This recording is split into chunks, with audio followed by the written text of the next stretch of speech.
మనం ఇప్పుడు సర్పంచ్ ఎలక్షన్లు 17 తారీఖు నాడు 3వ విడత కూడా అయిపోతాయి. అయిపోయాక జిల్లా పరిషత్ ఎలక్షన్, మండల పరిషత్ ఎలక్షన్ కూడా ప్రభుత్వానికి పెట్టక తప్పది.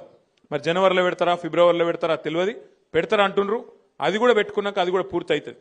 పూర్తి అయిపోగానే మనం గెలిచిన జెడ్పీటీసీలు, ఎంపీపీలు, ఎంపీటీసీలు, సర్పంచులు, ఉప సర్పంచులు, వార్డు సభ్యులు అందరితో కలిసి మీకు ఒక వర్క్షాప్ పెడతాం. మనం పెద్దలను పిలుస్తాం. ఎవరెవరైతే గతంలో పంచాయతీరాజ్ డిపార్ట్మెంట్లో పనిచేసిన వాళ్ళు ఉన్నారో పెద్దలు, డిపిఓలుగా, డిఎల్పిఓలుగా పనిచేసిన పెద్దలు ఉంటారు, మంచి నిష్ణాతులు ఉంటారు, నిపుణులు ఉంటారు. వాళ్ళని పిలిచి తెలంగాణ పంచాయతీరాజ్ చట్టం ఏంటిది, అందులో సర్పంచ్ గారి విధులేంది, ఎంపీటీసీ గారి విధులేంది, మీ హక్కులేంది, వాటిని ఒకవేళ ప్రభుత్వం ఏమైనా కాలరాసే ప్రయత్నం చేస్తే, ఇప్పుడే మా తమ్ముడు వచ్చి చెప్తా ఉన్నాడు, ఏం పేరు తమ్ముని మర్చిపోయినరా, అంజీ చెప్తున్నా నాకు వచ్చి, అన్నా మా ఎమ్మెల్యే ఓడిపోయినాను బాగా బాధలున్నాడు, చాలా గెలుస్తా అనుకున్నాడు, ఓడిపోయిండు, బాగా బెదిరించిండు. ఒక ఎమ్మెల్యేనే కాదు తమ్మి, ముఖ్యమంత్రి ఏమో తిరుగుతాండు ఈ ప్రచారంలో, మీరు చూసిర్రు. నాకు తెలిసి చరిత్రలో ఏంటంటే జరగలే. పంచాయతీ ఎలక్షన్ల, సర్పంచ్ ఎలక్షన్ల ముఖ్యమంత్రి తిరగంగా నేనైతే ఎప్పుడు చూడలే. విజయోత్సవాల పేరిట ఏది 2 సంవత్సరాలు నిండినాయి, మేమేదో గొప్పగా నడిపినాం అని చెప్పి విజయోత్సవాల పేరు మీద జిల్లా తిరిగి ముఖ్యమంత్రి గారు కూడా పరోక్షంగా సర్పంచ్ ఎన్నికల్లో ప్రచారం చేశారు. ఇక ఎమ్మెల్యేల బెదిరింపులకైతే ఇక అంతులేదు పొంతులేదు. గెలిపియపోతే చూస్తున్నారు మీరు, ఎమ్మెల్యేలు స్పీచ్లే ఇస్తాను ఓపెన్గా, ఇండ్లియా నా ఇంటి ముంగడికి వస్తే మెడల్ బట్టి నూకుతా అని చెప్పి వాళ్ళు మాట్లాడుతూ ఉన్నారు. అట్లా బెదిరించింది. ఇక కొన్ని దగ్గరలో అయితే ఇంకా అన్యాయం. నిన్న నేను సూర్యాపేట జిల్లాకు పోయినా, నల్గొండ జిల్లాకు పోయినా, అక్కడైతే అన్యాయం. ఒక సోదరుడు మల్లయ్య యాదవ్ గారని ఆయన మీద దాడి చేసి కిరాతకంగా హత్య చేసి చంపేసిండ్రు.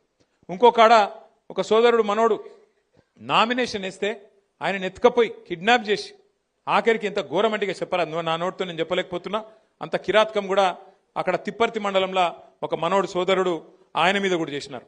ఇంకో దగ్గరనైతే గెలిచినాక ఓట్లు వేసినాక, గెలిచినాక కాదు, ఓట్లు వేసినాక మన ఓట్లు కావాలని తీసేసి తీసుకుపోయి మోరిలో వారేసిండ్రు.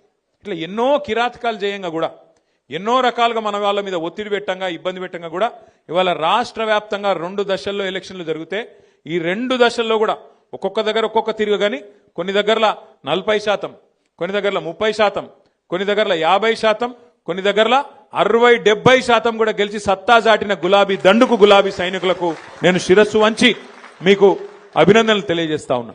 మామూలు విషయం కాదు ఇది. ఎందుకంటే 2 ఏళ్లలోనే ప్రభుత్వం మీద ఇంత స్థాయిలో వ్యతిరేకత వచ్చుడు, ఇంత స్థాయిలో తిరుగుబాటు జరుగుడు, ఇది మామూలు ముచ్చట కాదు. ఎందుకంటే ప్రజలు కూడా జనరల్గా ఎట్లుంటారంటే, ఇంకో 3 ఏళ్ళు గవర్నమెంట్ ఉంది కదా సూతాంతి అన్నట్టు ఉంటారు. కానీ తెలంగాణలో పరిస్థితి అలాగున్నది. మీరు గమనించండి, ఎంత కోపం ఉంటే, ప్రభుత్వం మీద ఎంత వ్యతిరేకత ఉంటే ఇట్లాంటి వ్యతిరేక ఫలితాలు వస్తాయి. ఒకసారి యాద్ చేసుకోండి. మన ప్రభుత్వం ఉన్నప్పుడు 32 జిల్లా పరిషత్లు ఉంటే 32 మనమే గెలిచినాం. 143 మున్సిపాలిటీలు ఉంటే 136 మున్సిపాలిటీలు గెలిచినాం. జెడ్పీటీసీలు దగ్గర 450 దాకా గెలిచినాం. మండలాలు దగ్గర 430 దాకా గెలిచినాం. 520 చిల్లర మండలాలు ఉండే అప్పుడు కొద్దిగా పెరిగినాయి ఇప్పుడు. అట్లాగే గ్రామ పంచాయతీలు 12,000 ఉంటే దగ్గర 9,000 మనమే గెలిచినాం. కేవలం అక్కడనో ఇక్కడనో వాళ్ళు ఒక 15-20% గెలిచిరు, కానీ మనం గెలిచినట్టు 30%, 40%, 50-60% వాళ్ళు ఎక్కడ కూడా గెలవలేదు. 2 ఏళ్లు తిరగకుండానే ప్రభుత్వానికి ఈ పరిస్థితి వచ్చింది. మరి పెద్దల ఆత్మవిమర్శ చేసుకోవాలి కాంగ్రెస్ వాళ్ళు. ఎందుకు 2 ఏళ్లు తిరగకుండానే ప్రజలలా ఇంత కోపం వచ్చింది? మనకు కనబడుతూనే ఉన్నది. యూరియా బస్తాల కోసం తనలాడుడే, కరెంటు కోసం ఆగం, ఏ పథకం కూడా చక్కగా అమలు అయితలేదు. రైతు రుణమాఫీ అన్నారు, 2 లక్షలు అన్నారు, ఎక్కడ కూడా చారణకు మించి చక్కగా జరగలే. అట్లాగే రైతు బంధు పెంచుతామన్నారు, 10,000 కేసీఆర్ ఇస్తే మేము 15,000 అన్నారు, ఇలా అది కూడా చక్కగా ఇయ్యలేదు, 2 సార్లు ఎగ్గొట్టిండ్రు. ముసలోళ్ళకు పెన్షన్ పెంచుతామని చెప్పి ఆశ పెట్టి 2,000 4,000 చేస్తామని ఆశ పెట్టి ఆ 2,000 కూడా 2 నెలలు ఎగ్గొట్టింది ఈ ప్రభుత్వం. 2 ఏళ్ళు అయినా కూడా 100 రోజుల్లో చేస్తామని చెప్పి 800 రోజులు అయినా కూడా అవి కూడా చేయలే. మహిళలకు మోసం చేసిండ్రు, నెలకు 2,500 అన్నారు, తులం బంగారం అన్నారు, అవి కూడా ఇయ్యలే. ఇవన్నీ చేయబట్టి ఇలా ప్రజలల్లా విపరీతమైన కోపం ఉన్నది.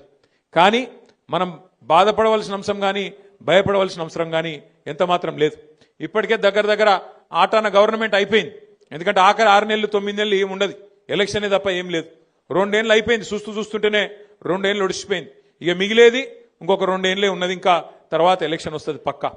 గెలిచిన సర్పంచులు ఉప సర్పంచులు మీరు ఒక్క విషయం దయచేసి యాద పెట్టుకోండి. ఈ గవర్నమెంట్లో మీరు పనిచేసేది 2-2.5 ఏళ్ళే.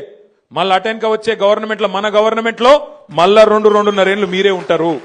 కాబట్టి దబ్బన వీళ్ళు ఏమైనా కొద్దిగా కష్టపెట్టినా కొద్దిగా ఇబ్బంది పెట్టినా 1 సంవత్సరం ఓర్చుకోవాలి అంతే.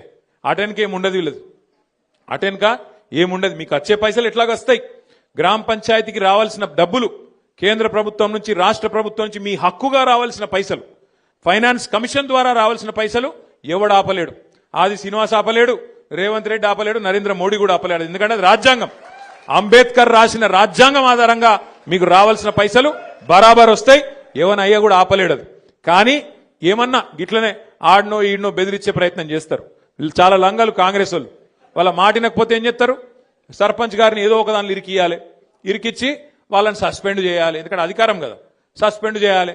సస్పెండ్ చేసి ఉప సర్పంచ్ వాళ్ళ మనిషిని పెట్టుకోవాలి, వాళ్ళకు బాధ్యత ఇవ్వాలని చెప్పి లంగ కథలు చేస్తారు. అందుకే మనకు కూడా తెలివి ఉంది కాబట్టి, భగవంతుడు వాళ్ళకే కాదు మనకు కూడా తెలివితేటలు ఇచ్చిండు కాబట్టి నేనేం చెప్తున్నా అంటే, జిల్లాల వారీగా సర్పంచులకు అండగా నిలబడేందుకు ప్రతి జిల్లాలో లీగల్ సెల్ ఏర్పాటు చేస్తాం. ఎక్కడ ఎవడన్నా మిమ్మల్ని సస్పెండ్ చేసే ప్రయత్నం చేస్తే వెంటనే 1 సెకండ్ కూడా మీరు ఆలస్యం చేయకండి. జిల్లా పార్టీ ఆఫీస్ ఇక్కడనే మీకు పక్కనే ఉన్నది. మన జిల్లా గింతనే జిల్లా, చిన్న జిల్లా, 12 మండలాలు, 2 మున్సిపాలిటీలు, చాలా చిన్న జిల్లా మనది.